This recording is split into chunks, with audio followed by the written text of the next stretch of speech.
It was a warm summer evening when the carnival arrived in town. The lights were bright and colorful, and the air was filled with the sound of laughter and music. People of all ages flocked to the carnival to enjoy the festivities, unaware of the sinister presence that lurked within. As the night wore on, the atmosphere began to change. The once bright and colorful lights began to flicker and dim, and the music became slow and eerie. Suddenly, the sound of wolves howling could be heard in the distance, sending shivers down the spines of the carnival goers.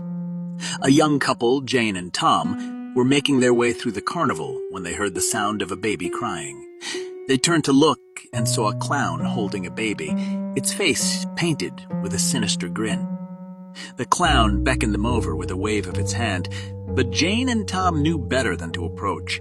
As they continued to walk, they noticed that the carnival seemed to have a life of its own. The rides moved on their own accord, and the clowns seemed to be watching them with an unsettling gaze. The sound of wolves howling grew louder, and the cries of the baby seemed to follow them wherever they went. Jane and Tom tried to leave the carnival, but they found that they were trapped.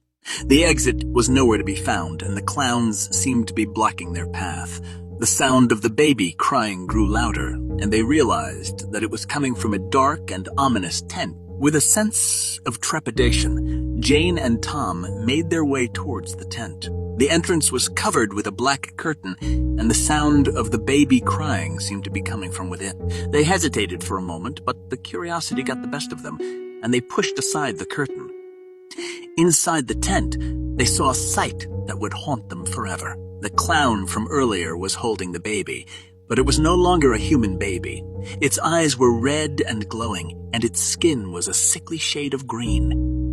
The clown turned to face them, its mouth open in a silent scream. Jane and Tom tried to run, but the clown was too fast. It chased them through the carnival, and the sound of wolves howling grew louder and more intense. They finally managed to escape and collapsed onto the ground, gasping for breath. As they lay there, they could still hear the sound of the baby crying and the howling of the wolves. They knew that they had come face to face with something evil, something that should never have been allowed to exist.